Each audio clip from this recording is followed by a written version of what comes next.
Beyond it is another dimension, a dimension of truth, a dimension of freedom, a dimension of joy. You're moving into the land of both the ideal and the real, of the possible and the actual. You've just crossed over into the capitalist corner. Where reason meets reality, welcome to the capitalist corner. That's right, folks, where reason meets reality. I hope we are your island of sanity in a sea of insanity. I'm Mark Pellegrino, the host of the Capitalist Corner and also the chairman of the American Capitalist Party, along with my co-host and vice chair of the American Capitalist Party, Michael Leibowitz, who also has his own show, The Rational Egoist, which all of you should be watching.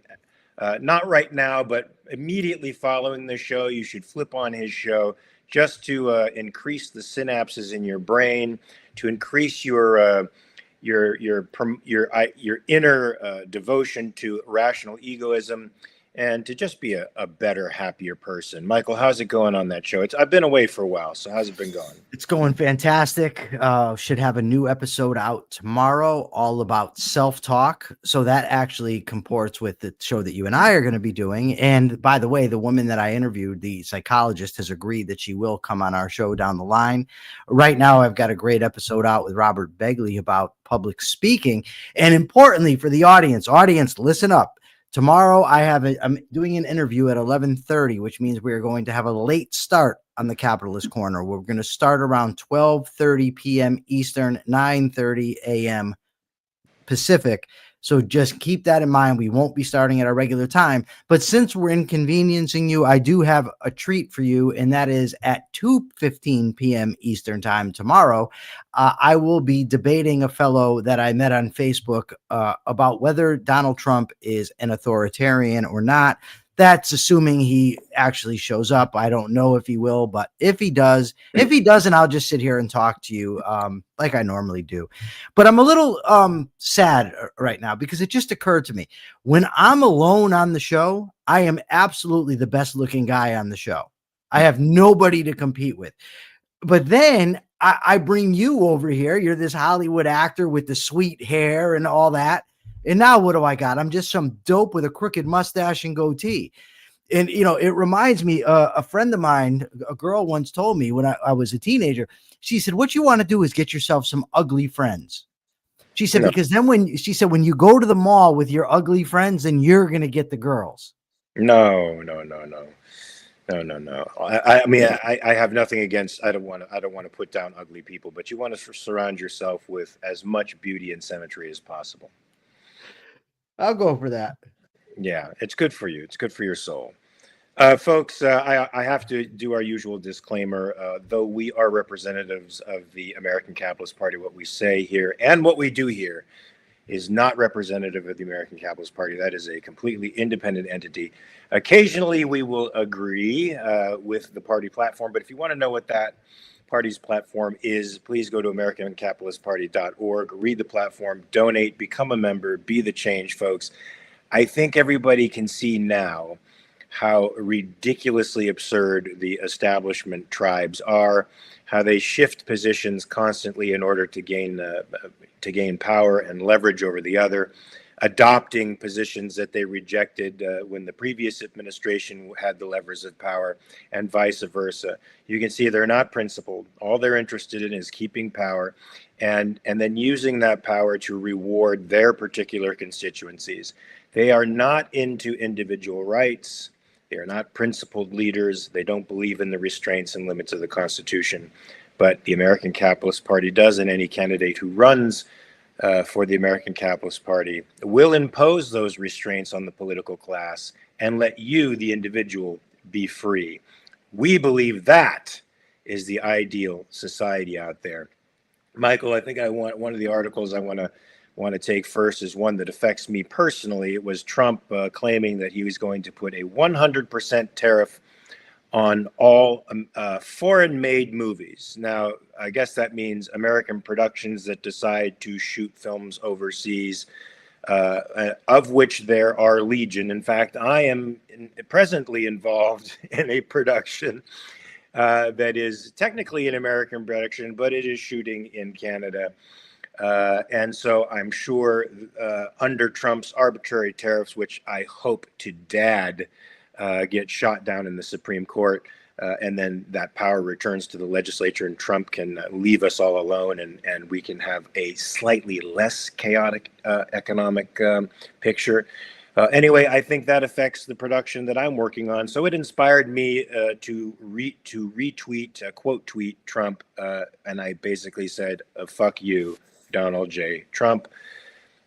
This will basically make movie making in America impossible.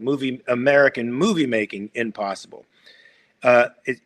Michael, it's like basically states either impose regulations and disincentivize businesses like movies from doing business, or they incentivize them doing business there. That's why so much of the production has run away from Hollywood, because it's an anti-business climate, and have gone to places like Pittsburgh, Austin, Florida, Shreveport, Louisiana, Michigan for a while. Detroit was becoming a hub for new movie making, and especially north of the border, Canada. Vancouver, from 1991 or so, 1994, I think, when I did one of my first productions over in Canada, it still felt like a bit of a rural town, and now it is a thriving metropolis, in part because there are about 30 or 40 American productions over there, and which brings a tremendous amount of money into that area, of course, and they're building up like crazy there. And the same goes for Toronto, Winnipeg, and any other place where American productions choose to go, because the incentives are better, and because the monetary incentives, because of the strength of the American dollar in comparison to the Canadian dollar, is so much better.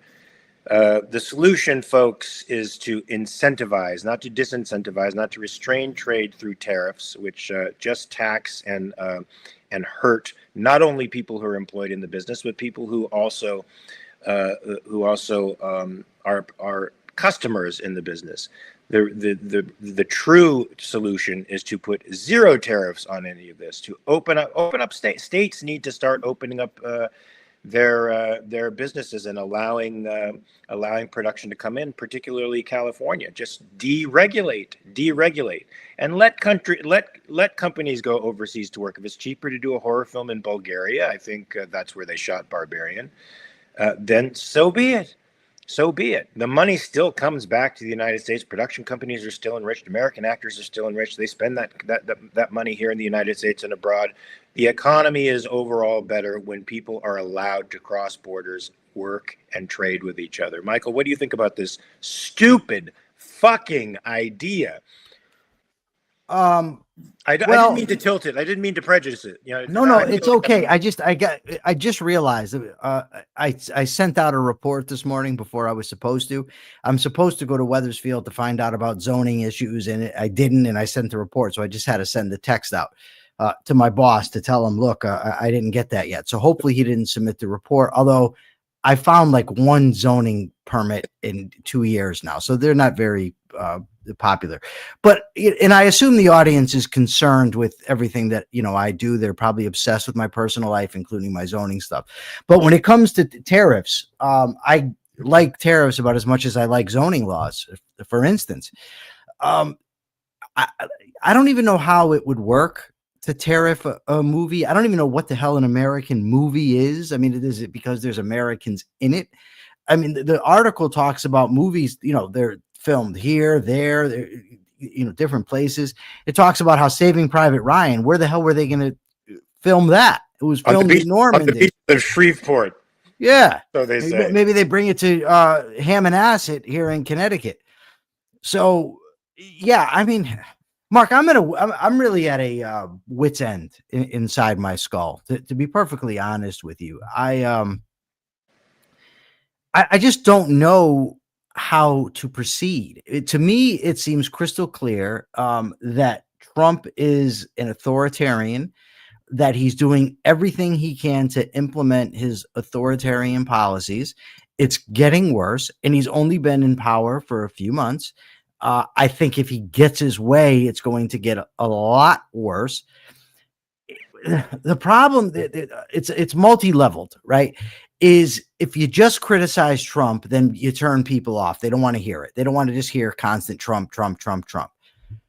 But what are you supposed to do? It's like that's what they count on. When Steve Bannon says you flood the zone with shit, it's just to overwhelm you. So now if you respond to all of it, you come off like you're the obsessed one with him. But if you just let it go, then it gets enacted and gets normalized and becomes part of our cultural ethos and in our politics. But and then there's the other part of this where it's the what I have referred to as the rank and file MAGA, your average guy, not your influencers, not your politicians, not the liars, but just the people. And how do you reach them? And I have to tell you, in my experience with them, like, they're just not honest. I don't know how else to put it. Either it's willful dishonesty or just evasion, because it just spins out of control. They have all the defense mechanisms as if it were a religion. Have you ever talked to somebody about Christianity, for instance, and then they'll tell you, oh, that's because the devil is blinding you? Right. Or, I had a debate with somebody once about the contradictions in the Bible. And he said to me, oh, but there would have to be contradictions because it was written by different people. So they did that so that everybody wouldn't sound the same. It just doesn't, there's no way to refute it. And the Trump dynamic is similar. So what do you do in this case? Do you just go full on assault against everything Trump and everything MAGA? Do you try to reach the MAGA people? I talked to the audience about this yesterday, and I've actually tried a little bit to engage them, but they just come back with such nonsensical comments. One guy told me this morning that I should leave the country. Another guy told me yesterday, you're going to love this one. He sent me a chart that was absolutely ridiculous about Republicans and what they do. And then he told me the chart was vaguely accurate. I said, what the hell does that even mean? Vaguely accurate. So the tariffs are horrible. Yes. I sent that to you specifically because you're an actor and I wanted your take on it. But the bigger picture, it's a very, I don't know. It's a tough road ahead. The bigger picture is Hollywood is an international community. It employs people from all over the world. It films all over the world, especially big budget films. Of course, they film mostly where they're incentivized to film, but there are lots of films that, the script locates them in places other than America. Thank God. We can see, through film, we get a diversity of experience. And we shouldn't be deprived of that diversity of experience. As far as fighting Trump goes, I think it's necessary. As much as the hardcore MAGAites treat him as a messianic figure and are oblivious to criticism, there are people on the fence who are still trying to make up their mind with respect to what all of this means. And those one or two folks out there who are sort of undecided, because we've lived in a statist country all of our lives, basically. So statism isn't something new to them. But this level of statism, which is unprecedented, the blatant disregard for the Constitution, the overt disregard for rights, I think it's important to point this stuff out to people, that this is entirely unusual. And there will be those one or two people on the sidelines who will be convinced, and they may be silent, but they may also be part of a silent majority that I think will make themselves known in 2026. And certainly by 2028, when I think by that time, if Trump's policies are able to go through, if another Congress isn't elected to oppose him, and he's able to stack the Federal Reserve with his toadies who are going to lower Federal Reserve, lower interest rates to potentially zero. We're facing mega runaway inflation. We're facing tons of economic issues that will affect the 2028 election. Unfortunately, there's no one in the establishment that I think could really counter that. They could certainly use it to win the election. They can certainly use the failures of the Trump administration to win. But they don't have any effective intellectual, philosophical, or economic counter to what Trump is doing. Mark, I'm going to let you handle this. Normally I would, but I'm going to let you. Democrats to the rescue. I don't know if that's being sarcastic or not.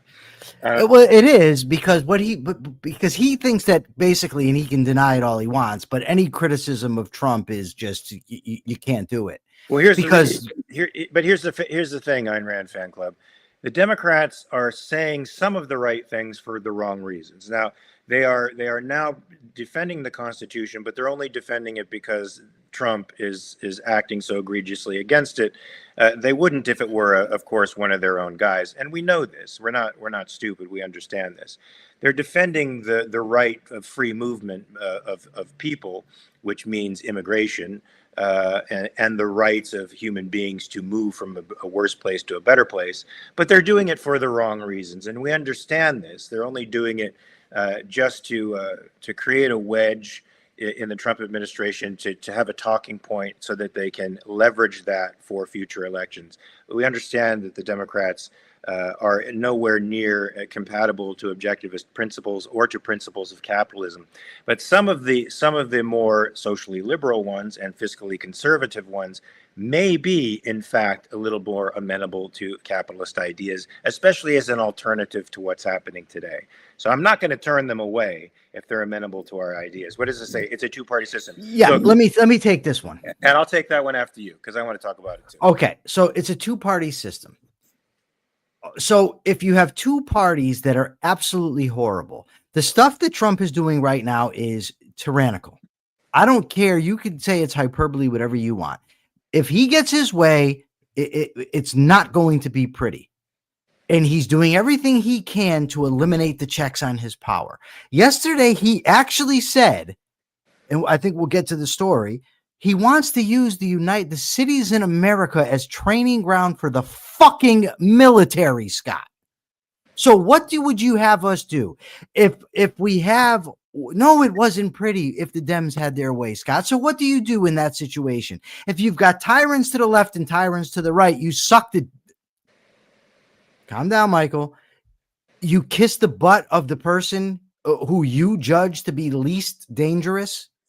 You don't call them all out for what they are. You just get in line, pucker up, and be okay with it. I'm sorry, Scott, but I would rather die on my feet than live on my knees. I know you've made the opposite decision, but that's not the decision for me, ever. Not intellectually, not physically. I will not do it. This guy is not good. I won't pretend he is. I don't care how much you hate the left. And by the way, I would just like to say, and I can't wait because we're going to have a nice talk here about Charlie Kirk, hopefully soon, because we've listened to it. Mark, I want to send you the one additional episode, the Ayn Rand fan club, Charlie Kirk Ass Kiss Club. Okay. Because you're absolutely going to love it if you don't vomit on your shoes. All right, which is a distinct possibility. So but you can go ahead and wait, keep that up there because I want to be reminded of Ayn Rand fan club's astute observation that we have a two-party system. There are two ways of organizing society, my friend, and this would roughly mean a two-party system. There's the collectivist statist way of organizing society, and there's the individualist capitalistic way of organizing society. Now, technically, that means two parties in direct opposition to each other. Unfortunately, they are in such direct opposition that there can be no moral compromise between the two. If the statist collectivist principle will eventually erode everything about the individualist capitalist perspective, as we've seen. So today we have the spectacle of two parties that represent basically the same thing, collectivist statist principles, simply with different constituencies that they are using the state to enforce their collectivism on. Now, in my view, a free society is really one in which there is only one governing principle, and that is individual rights. And that is an inviolable principle. What kind of compromises and parties can be coalesced around an individual rights platform? well, one, really. Everything else, it attempts to use the state power to do anything but enforce property rights and protect individuals from initiated force, is just a statist in other clothing, and will eventually erode the individualism. So, yeah, we live in a two-party system whereby the parties are more or less united in the understanding that the individual does not matter, and that the individual is sacrificable to whatever their particular group thinks is important. You put something up there, but I didn't read it because I was It talking. was just great. It said he hates the state and their useful idiots, from Randy Garrett. Okay, yeah, I like that. Now look, you also sent me something that was a little bit crazy, man, because one of my favorite Whoa, cities. whoa, whoa! That's not meant to share. What? I'm kidding. I'm kidding. Watch out, man. Watch out. Your hair, I got to tell you, this haircut of yours, I absolutely love it. Like, if I can get my hair to do that, I will. Like, I'm thinking about it. So look, here's normally I wake up like this, but today I woke up at 5 o'clock in the morning. I went to go train because I haven't trained in about 8 days. Because as many of you know, on Sunday, last Sunday, I'm gonna cry if I talk about it too much, but my best friend passed away, and I was 4 days up straight, and then I had to fly out immediately to Toronto to work, and then I spent 8 days basically working and having no time to train and trying to heal. So it was nice to work out, but this is my workout due, which is this is the way my hair looks after I work out, but don't shower because I'm going to go to jiu-jitsu right after this. Anyway, folks, I got a little article here from Michael from the Epoch Times that was a little bit disturbing, because one of my favorite cities in the entire planet is Philadelphia. Not because it's a great city, because it's turning to shit. Of course, it's in a state of decay, like so many of our cities are today. Particularly any city that's run by the left, or there's also right-wing cities that are falling to shit as well. Both sides don't seem to know how to run things. But Philadelphia, to me, is the mecca of liberty. If there is a place for a capitalist to go to worship at the altar of greatness, it would be Independence Hall. All right, the Pennsylvania State House is the place where it all happened, folks. Where it all happened after Carpenter's Hall, of course. But it certainly happened there. The great ideas that have animated freedom throughout history were born there. And here they are on October 1st, celebrating the CCP's victory of during a violent civil war in which the Communist Party, of course, defeated the Nationalists and became the overriding brutal force that dictates everything going on in China to this day. And they decided to fly the Chinese flag at City Hall. Now, Michael, I find this extremely disturbing, that the Mecca of liberty actually thinks that the Mecca of tyranny has a place in the City Hall. What do you think of this? This was disturbing because it bespeaks a political class that is out of touch with the meaning of liberty and out of touch with Americanism. What do you think? I think that to raise this atrocious flag and what it represents anywhere is utterly disgusting. Evil, right? I mean, it's evil. You're praising a system that killed tens of millions of people, a government that killed tens of millions of people, an oppressive system.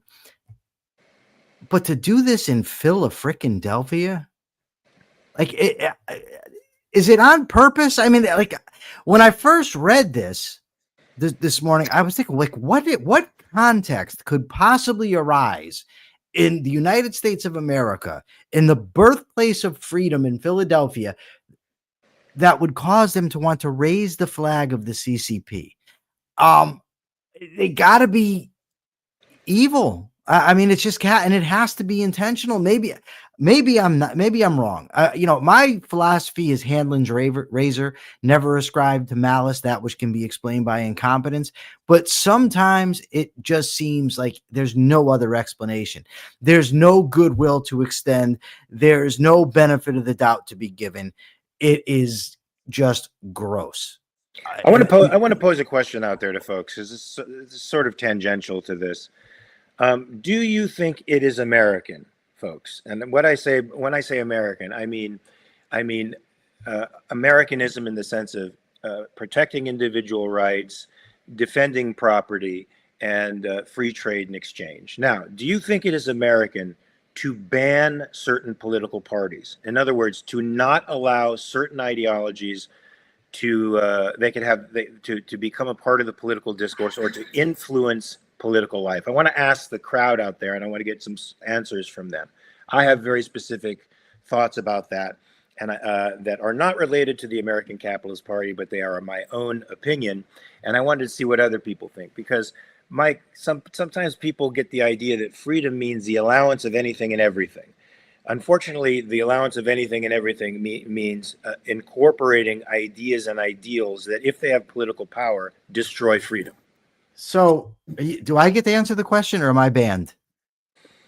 You are banned. You are banned because your hair is too short, so you can't answer this question. Oh man. Okay. Well, when it gets nice and long like yours, and I dye it white. Wait a minute. What I do want you to answer the question, but I want to hear a few people from the audience. I want to see a few people's response from the audience, because one time the Communist Party USA was banned.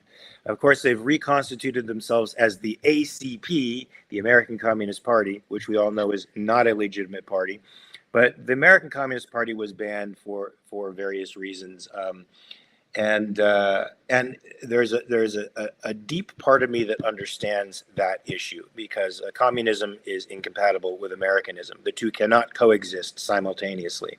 Certainly, when one has political power, when communism has political power, as so many budding communists and socialists do today in Congress, and apparently in the mayoral house in Philadelphia, their whole purpose is to erode Americanism, and that means property, individual rights, free trade and exchange, and ownership. So I'd like to get everybody's point of view about that. So I'll go on to the next article while some of those responses are coming in. Hopefully they'll be very thoughtful, objectivist thinkers out there that will maybe convince me that it's okay to let these people have political power, because we need that discourse for some reason. Michael, did you want to say anything further about the CCP flag? Would you have gone to the state? Would you have gone to where that flag was, since it was on public property, and torn it from its masthead? Would you have torn it down? No, I would not. Why? It's on public property. It's public property. It is, but it's You're not worth taxpayer. going. Yeah, but I don't want to get arrested for such a thing. That's not going to have anything above symbolic relevance. But yeah, it's also, I don't know. I would be very tempted to. Let me put it that way. But I don't think I would. I think we're at a stage right now where we still can win intellectually. I don't think we have to do stuff. Really? Like that. I do. Yeah. Do tell. Why do I think so? Well, no, only because I say we're getting closer and closer to the First Amendment being null and void, on the part of both sides of the aisle. Right. God. There's a lot of reasons that I think this. One, because regardless of Trump's assaults on freedom of speech or the assaults on freedom of speech that came under Biden, you and I are still able to do this show, right? We're still able to reach people. I can still call public radio and talk. I can still write. So there's still things that we can do. We haven't yet reached the stage where they can shut down discourse altogether. So it just seems to me that any act like ripping down a flag that's not on my property would just be incendiary without reason. It reminds me of when Brent McCall and I were writing the book Down the Rabbit Hole. I knew, we were going to expose the prison system. We were going to put ourselves at serious risk of physical harm coming from the other inmates, of retaliation coming from the staff. And I was willing to do it, even though I was scared to death. And then one day Brent came to me and he got impatient and he's like, oh, I'm going to write an op-ed piece about this right now and send it to the newspaper. And I knew, and I'm just like, okay, dude, there's no reason to do that right now. And he said, well, that sounds like cowardice to me. And I said, well, it's not, because I'm willing to take the risk. That's why I'm willing to publish the book, but I'm not willing to destroy my life for no effect, not to accomplish anything, so that you can get your emotional upheaval off your chest and write an article, to a newspaper that may not even see the light of day. And that's what it reminds me of. So, if the country, if we were in a revolutionary war time, for instance, I would be far more willing to do this, the kind of stuff that you're talking about, rip down flags or whatever, but we're not there yet. So why am I going to, if I'm in Philadelphia, going to go tear down a flag, bring all kinds of attention to them? I look like the dick, and I'm going to be the one that ends up in jail and have to pay the fine or whatever else. Would you? Maybe. To me, it's going to depend. If a private citizen is holding it on the sidewalk, I don't think you can touch the private citizen or their stuff. If it's on a private citizen's property, I don't think you can touch the private citizen's property. If it's on their car, you can't touch their car. You can't do that. None of that. But it is on a municipal property. It is something that you, in fact, partly own through your tax dollars. I just, sometimes you have to do a cost benefit assessment. And I'm not saying there necessarily would be anything wrong with doing it. I'm saying what I think is that it would just, the cost benefit assessment isn't there. What's going to be the benefit for me doing that as opposed to doing this? And now I lost what I was going to say because I saw this question that I didn't like. But the benefit is just not there to me, but the risk is high to my personal safety, my personal well-being. But Anna KR asks, why is it not okay to treat the CCP as a cultural partner but major trade partner? China issue is so confusing to me. I don't really understand the question. As a trading partner, I think I understand it, so I'm going to give it an answer. When we're trading with China, it's not us trading with them. Right? It's not the United States trading with China, no matter how much the collectivists on both sides of the aisle frame it that way. It's people dealing with people. So if I decide to buy something from a company in China, now I understand in China, the government's largely involved in the companies and all that, but it's still my decision. I'm not representing the United States of America. I'm making a voluntary transaction with somebody. There's a big difference between that in acting like communism is okay or saying communism is okay. Okay. Yeah, in a way, but you are subsidizing a communist state because that money does go through a military apparatus and it does support the CCP.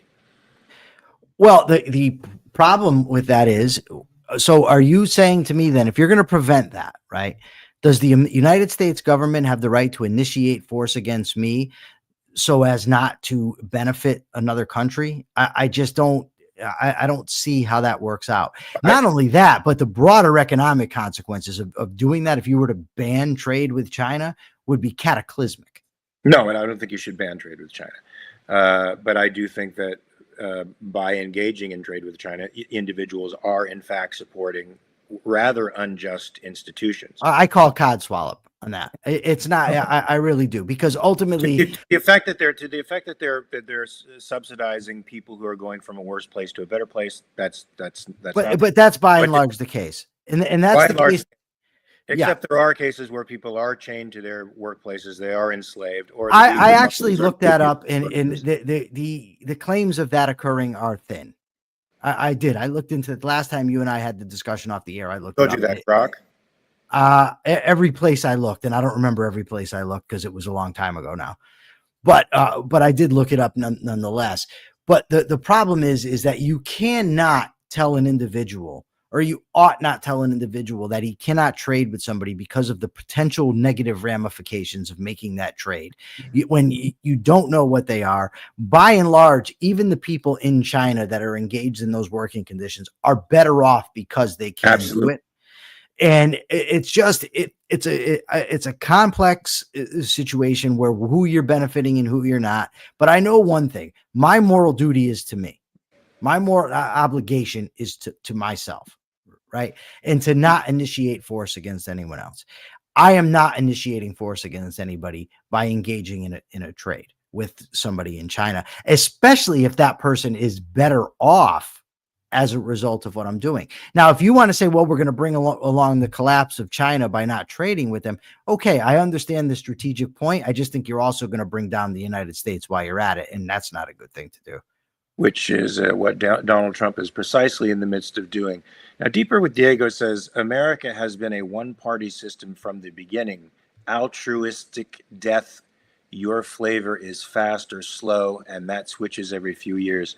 Well, I don't know what that you're way off. I don't know where you are. I'm way up in the. I'm working my way down from the top of the chat. Okay, click the private chat. I'm on the private chat. Okay, now go to the bottom and see what Deeper with Diego says, because that's talking about this conversation. Right, but I want to say that I disagree that it hasn't been a one-party system. And Federalists and Anti-Federalists were quite different, and that, I think, division was far more clear than whatever divisions were between the Democrats and the Republicans. Sorry, Mark, that's wait a minute. That same argument could be made for my buying something from you. The taxes go into the American military, which is absolutely horrid. There's a problem with that principle. It means that we all become islands. And trade is impossible. No, I never advocated for not trading with China. I was posing a hypothetical that since the military is involved in every single aspect of the industry in China, that you are in some respects subsidizing that military and subsidizing the growth of the CCP. I wasn't saying that we should stop trade with China. And I don't think the American military is involved in every single aspect of every single industry in America, like it is in China. So I don't think it's an apt comparison. And I also want to say for the record that the Capitalist Party doesn't agree with no trade with China. We agree with open trade. We would, however, enforce intellectual property rights, and we would enforce laws that the Chinese government seems to be breaking in the acquisition of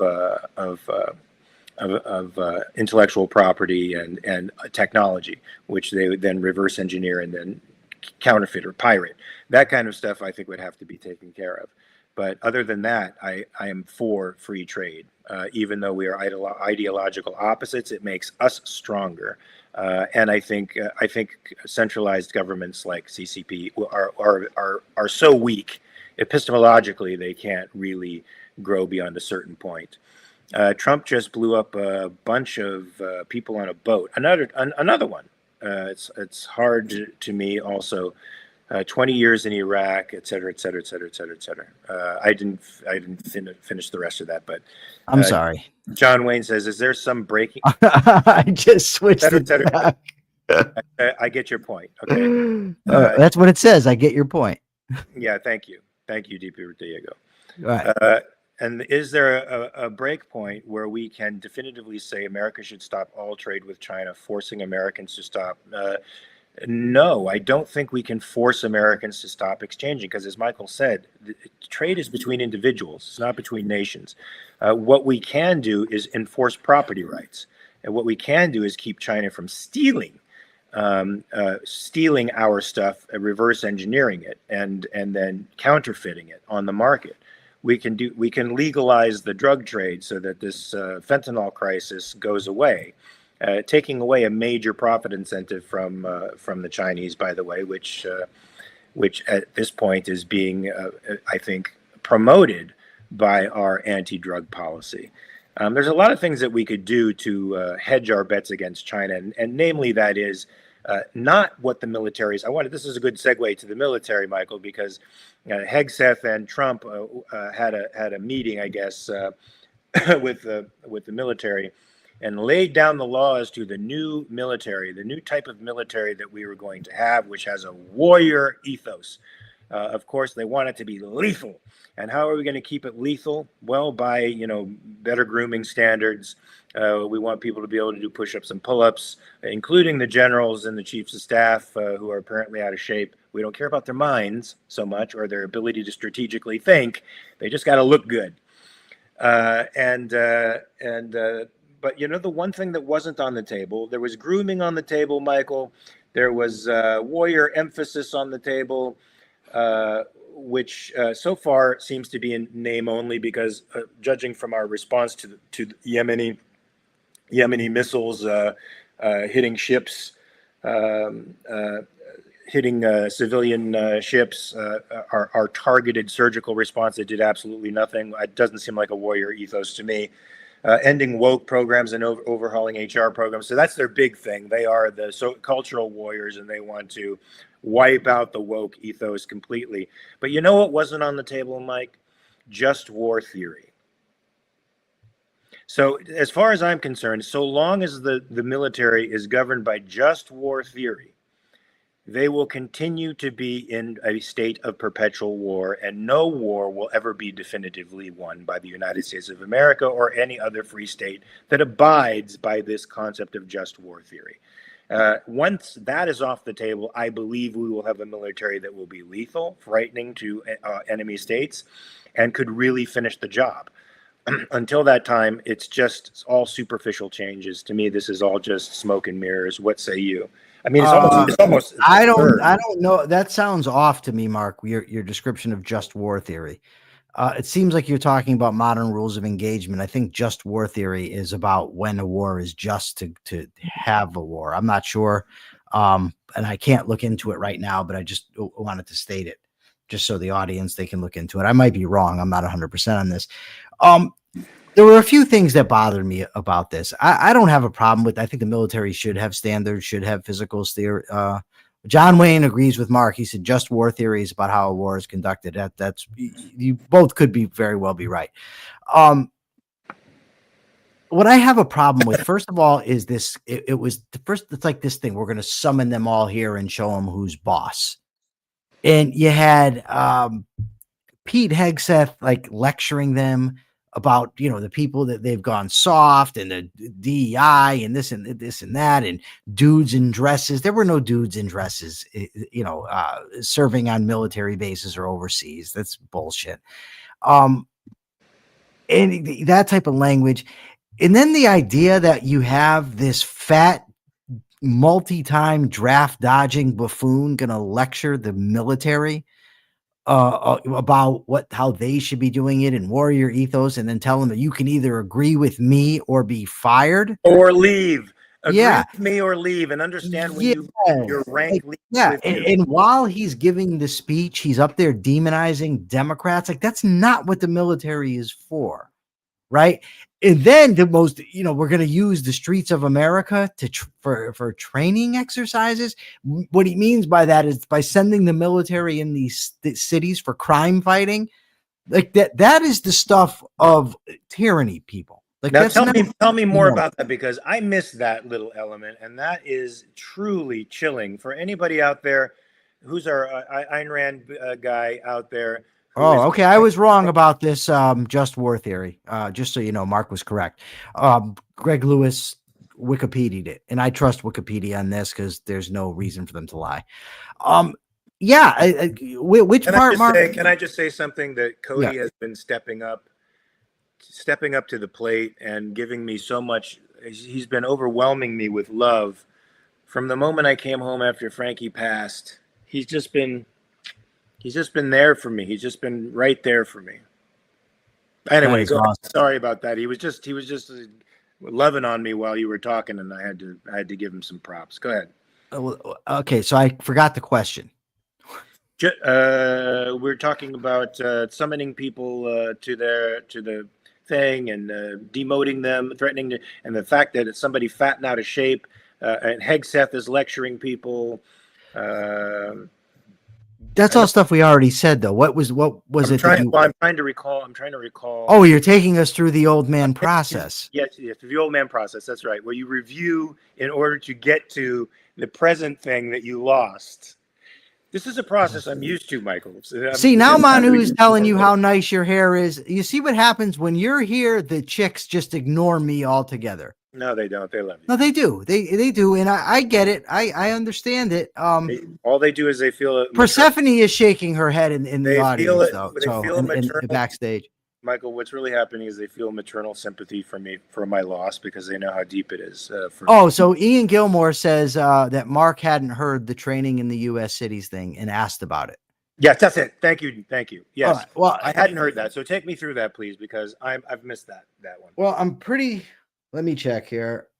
Like my sound. All right.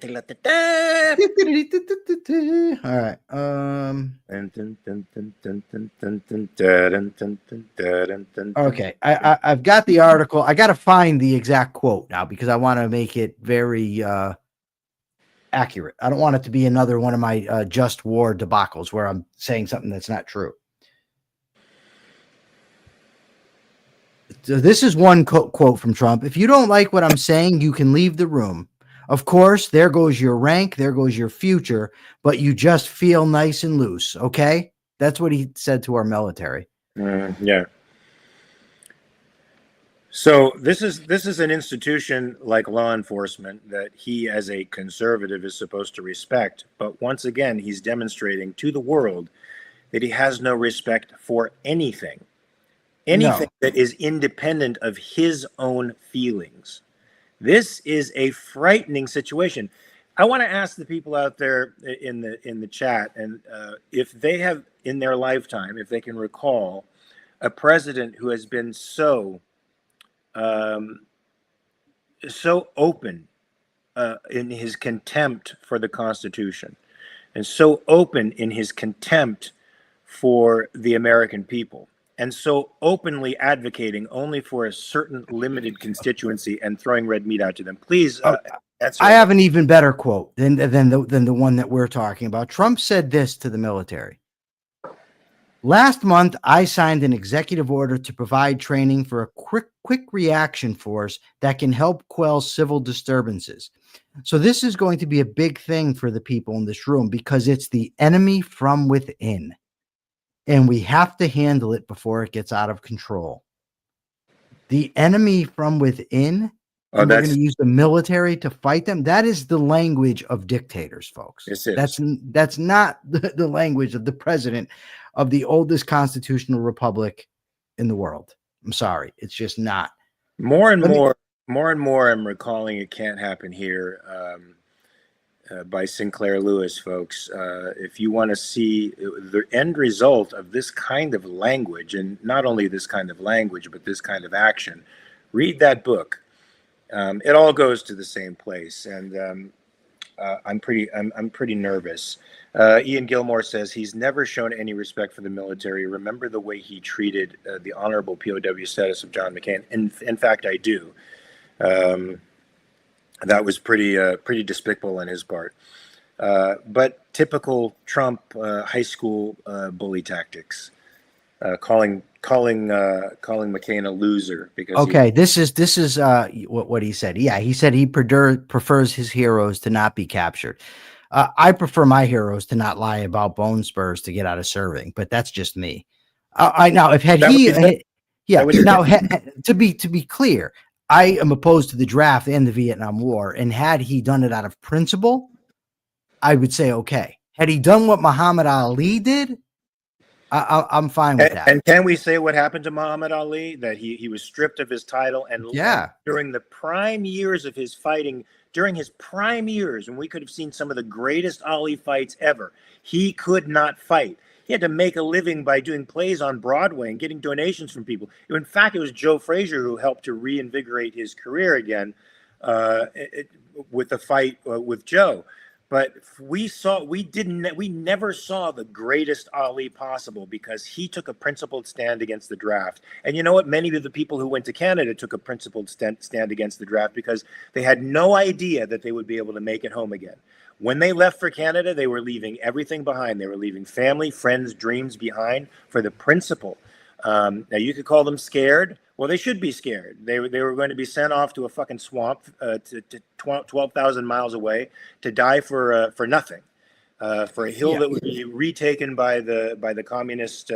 But if they had their daddies buy them out of it, and now they're promoting the tough guy image to the military, then I would have an issue. But here's the quote, and then we got to get back to the banning of political parties because you've taken us way off track. Bonnie Bertrand is not happy about it. Yes, we'll go back to Bonnie. So it says, I told Defense Secretary Pete Hegseth we should use some of these dangerous cities as training grounds for our military, National Guard, but our military, because we're going into Chicago very soon. He described the internal threat as no different than a foreign enemy, but more difficult in many ways because they don't wear uniforms. Yeah, that's scary.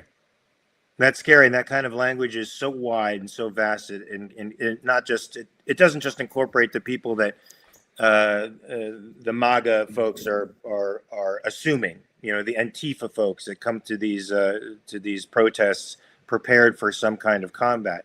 It could be anybody that Trump now labels an enemy of the state, which increasingly is people who disagree with his point of view.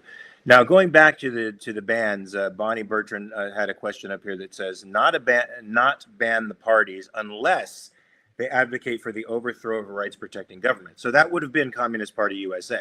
Which I believe that's why they were banned, Mark. It wasn't because they were communist. It was because they advocated for the violent overthrow of the government. They not only advocated for it, but actually the members of the Communist Party USA were engaged in criminal activity at the time, including espionage, murder, and various other things. So they were a criminal organization. And I would go as far as to say that the American Communist Party now is a criminal organization. They go overseas, they advocate for Iran, China, Russia. They promote those government systems over ours, and they are doing community work within the communities to try to convince blue-collar Americans that communism is actually a patriotic system. And you have Haz al-Din calling for violent revolution on Twitter, actually calling for violent revolution. The time for politics is done, he said. It's now about, you know, who's going to be the most brutal, who's going to take the reins right now.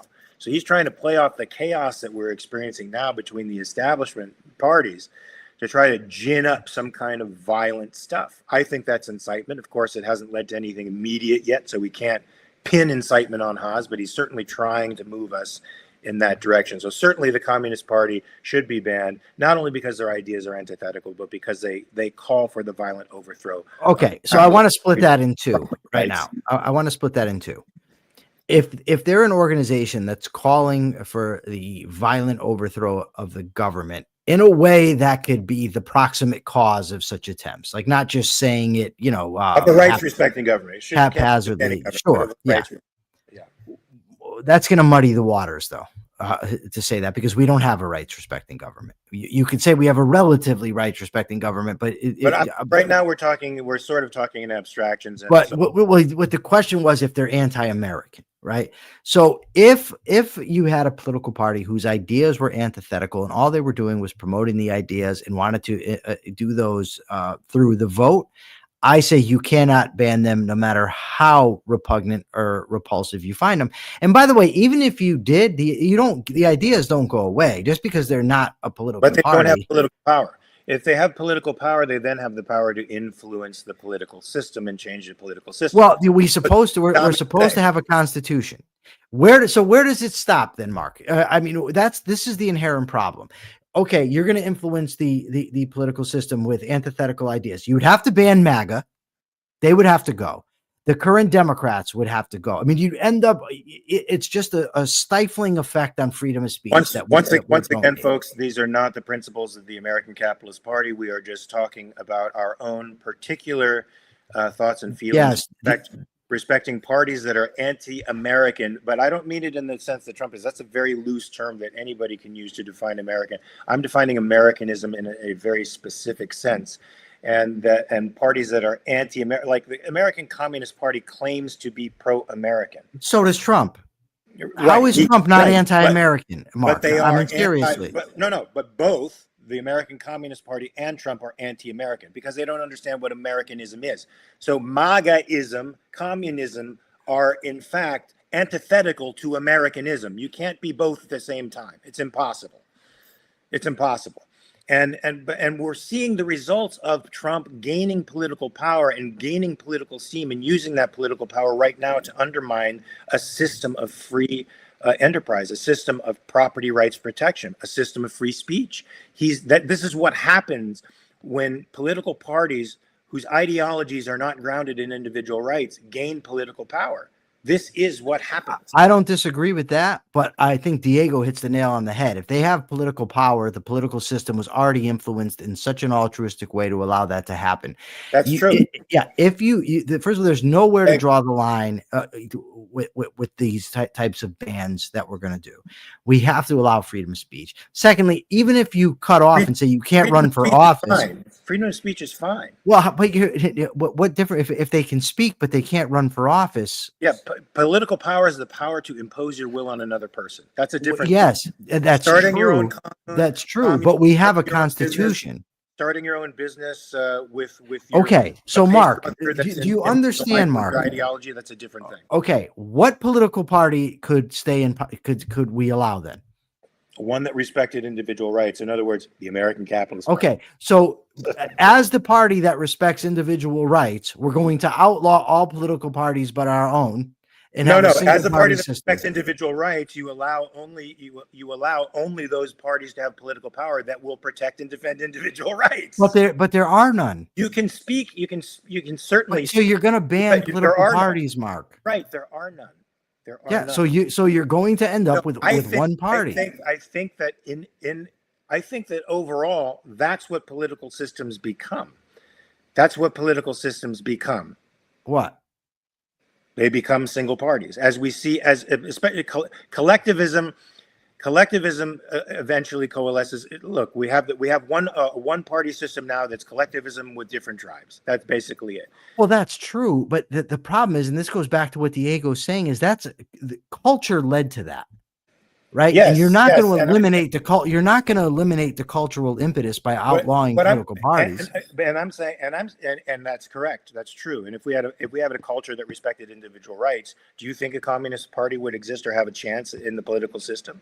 Do you think a socialist party, a democratic socialist party, would have a chance in the political system, or any other party that denied individual rights? I think some other value. No, I think the thing to do is do what Gary Menard just says. The only thing that should be banned is anti-constitutional laws and actions of government. And that's what we have to do. And if enough of these people get into office to overthrow that, then we're toast anyway. It doesn't even matter. I like that. I like removing contradictions in the Constitution so that these collectivist ideologies can't take advantage of them. And removing these unconstitutional laws and extra powers of government would basically make these other parties impotent, because there's nothing they could enact that wouldn't be shot down.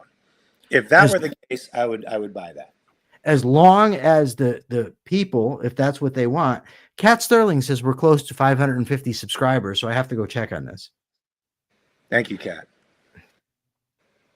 We need intellectual purity in the government. This is what Randy Garrett says. We don't need intellectual purity, Mark. Don't need intellectual purity in the government. Thank you. My contacts it's a little difficult to read when the print is. We are at 539 subscribers. Awesome. We need a system that does not grant powers to implement laws contrary to individual rights, and even sanctions politicians that propose such laws. Well, my friend, I think you do need intellectual purity to let that happen. You need people who are at least intellectually consistent and morally consistent to make that happen. That doesn't mean they have to be perfect. It just means that they have to be consistent. Yeah, but you can't put a ban on everybody else from participating in government or for running for office or forming a party. I think the Not if you want to be consistent. I think the context that we're talking about right now is a emergency context in which authoritarianism is quickly taking over the scene, and something has to be done to counteract it, as paradoxical as that may seem. Look, it's 10 o'clock, and we have to do a capitalist thought for the day.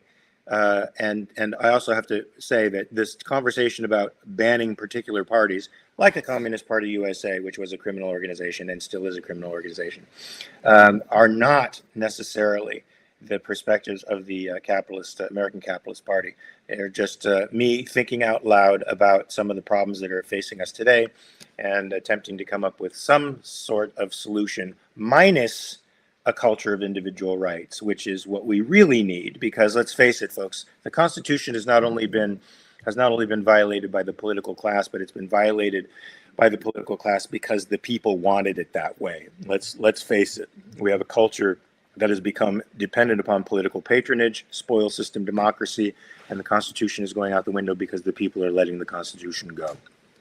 Hold the political class to the constitutional fire, folks. Put their feet to the coals and let them know that you will tolerate nothing outside of the Constitution. You will tolerate no power that they have outside of the Constitution, and that's precisely the type of government that the American Capitalist Party advocates for. A government restrained strictly by the Constitution, where individuals are left free to live as they choose and associate with whom they choose, provided they do not initiate force against another human being. That is my my paradise. It doesn't result in perfect equality as the left wants, but it results in us benefiting from those who are unequally talented, because their talents will be free to spread to us, which is what a free society enables to happen. Now, do we have a key? Isn't there one other thing we have to do, like a question for this? Yeah, we got to put up a question. Do you want me to think of the question? Yeah. All right. My question to the audience is, and you have to go to YouTube and make the comment because it helps the algorithm. Do you prefer when Mark and I agree or disagree? What makes for a better program? I love that, folks. Now, don't forget to hit the like and subscribe button. Remember to go onto YouTube and to share this from YouTube to other platforms. It helps the algorithm. And make sure to answer that question. I'd like to hear the answer tomorrow, so do it today, right now. Tomorrow, remember, 9:30 a.m. Pacific, 12:30 p.m. Eastern time. Tomorrow we're starting 1/2 hour late, folks. So just remember that. Tune in 1/2 hour late. But I hopefully it'll be a barn burner, and so you got 23 hours now and a little bit more to check your premises. If there's a little bit of statism in you, get it out before tomorrow. Get it out. You'll feel better. It's like throwing up after a poisonous meal. Once you get it out. No. Forget that. Forget he said that. The show ended before. We're going out on a high note. You're gonna feel so much better if you get it out, folks. So we'll see you here tomorrow at 9:30 a.m. That's 12:30 Pacific, 12:30 p.m. Eastern time. Be here or be square, and we'll see you. And there's going to be some interesting stuff going on. So bye.